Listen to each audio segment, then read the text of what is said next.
मकर संक्रांति क्यों मनाया जाता है? आइए जानते हैं मकर संक्रांति के बारे में बहुत कुछ। मकर संक्रांति आने वाला है जो हिंदू धर्म में अलग अलग प्रांतों में अलग अलग नाम से मनाया जाता है। असल में इस पर्व का महत्व सूर्य के मकर राशि में प्रवेश संक्रांति से जुड़ा है। यह पर्व सूर्य देवता को ही समर्पित है। मकर संक्रांति के पीछे क्या कहानी है?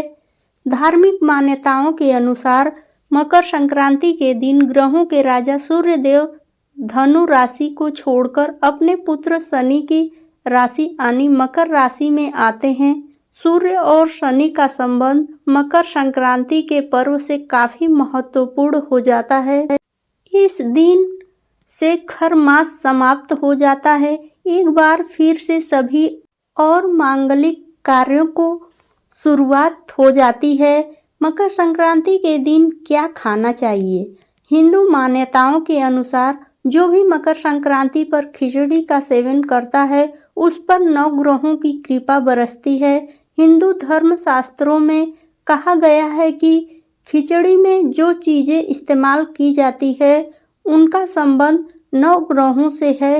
हिंदू धर्म शास्त्रों के अनुसार खिचड़ी के चावल से चंद्रमा और शुक्र की शांति होती है।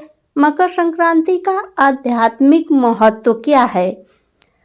आइए जानते हैं मकर संक्रांति का महत्व। यह दिन सूर्य के उत्तरायण होने का प्रतीक है जो भारतीय संस्कृति में सकारात्मक बदलाव और समृद्धि का संकेत माना जाता है।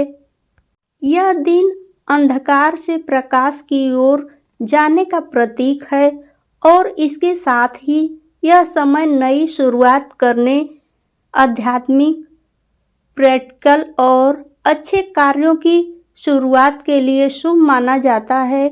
मकर संक्रांति पर स्नान करना क्यों जरूरी है? आइए जानते हैं मकर संक्रांति स्नान का महत्व। मकर संक्रांति स्नान माघ के पहले दिन है। माघ मास में प्रयागराज के संगम में स्नान करने से भगवान विष्णु की कृपा प्राप्त होती है और जीवन के अंत में मोक्ष मिलता है। यदि आप प्रयागराज के संगम में स्नान नहीं कर पाए तो आप घर पर ही स्नान कर लें और उसका पुण्य प्राप्त करें। मकर संक्रांति पर लोग काले रंग के कपड़े क्यों पहनते हैं? आइए जानते हैं मकर संक्रांति पर काले रंग का महत्व। माना जाता है कि काला रंग इस तिथि के अनुसार मैच करता है और इसे शनि से जोड़कर देखा जाता है। इसके अलावा इस दिन कुछ लोग पीले रंग के कपड़े भी पहनते हैं जो कि सूर्य से जोड़कर देखा जाता है। संक्रांति पर काला क्यों पहनते हैं? मकर संक्रांति उन कुछ अवसरों में से एक है जब काले रंग के कपड़े पहनना शुभ माना जाता है। जनवरी के मध्य में पड़ने वाले इस त्योहार में सर्दी अपने चरम पर होती है। काला रंग गर्मी को अवशोषित करता है, इसलिए इसे गर्म करने के लिए पहना जाता है। यह सर्दियों के अंत और लंबे गर्म दिनों की शुरुआत का भी प्रतीक है। आइए जानते हैं मकर संक्रांति हर साल 14 जनवरी को क्यों मनाई जाती है।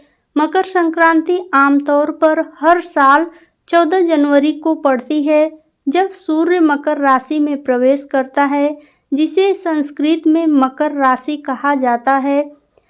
यह भारत में सर्दियों के अंत और फसल के मौसम की शुरुआत का प्रतीक है।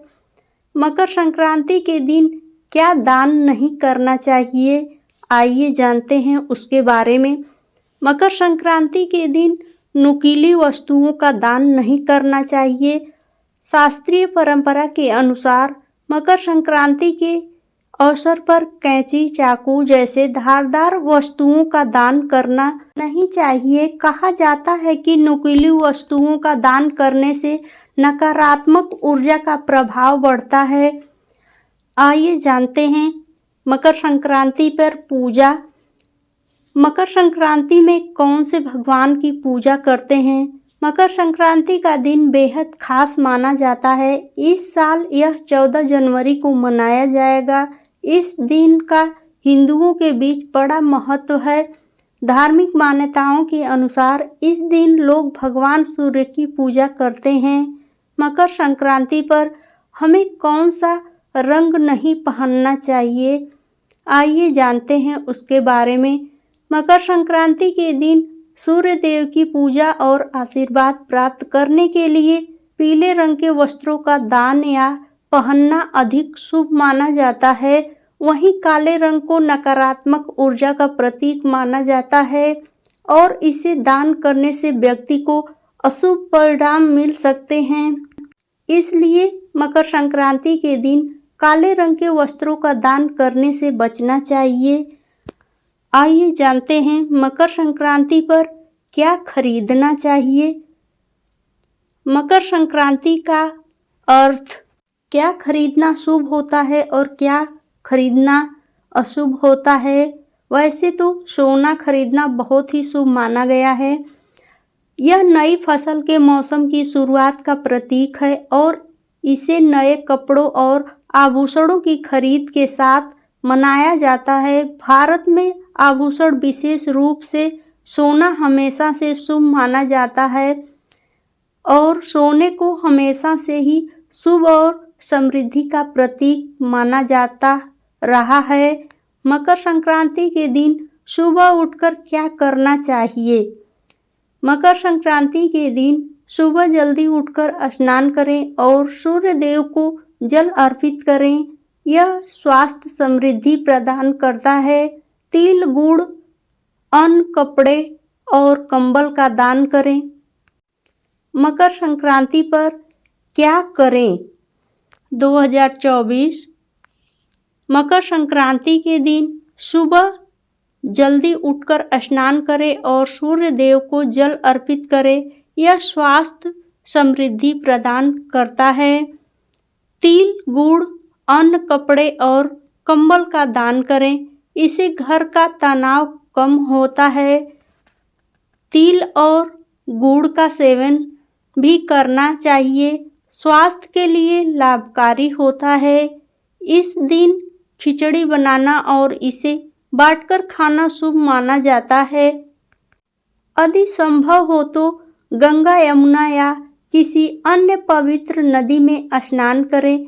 इससे पापों का नाश होता है। मकर संक्रांति पर कई जगहों पर पतंग उड़ाने की परंपरा है। ये प्रेम और उत्साह का मानक है। मकर संक्रांति के दिन कितने बजे नहाना चाहिए? आइए जानते हैं उसके बारे में। क्या है शुभ तिथि और समय? मकर संक्रांति 2025 स्नान दान का शुभ मुहूर्त। धर्म ग्रंथों के अनुसार मकर संक्रांति पर गंगा स्नान और दान आदि पुण्य काल में करने का विशेष महत्व है।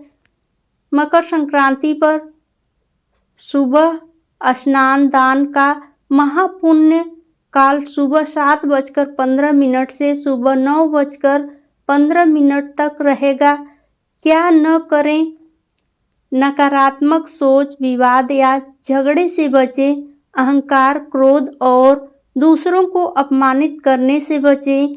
मकर संक्रांति के दिन मांसाहार और नशे का सेवन वर्जित माना जाता है। मकर संक्रांति के दिन सुबह जल्दी उठना और पूजा करना शुभ माना जाता है और इसे भाईचारे का भी त्योहार माना जाता है।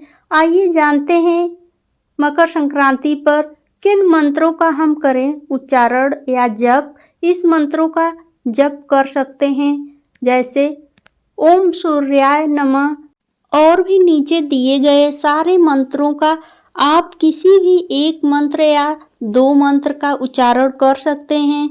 आप स्क्रीन पर देख सकते हैं। आप इसका स्क्रीनशॉट लेकर रख सकते हैं और अपनी जब भी आपको समय मिले इन मंत्रों का उच्चारण करिए।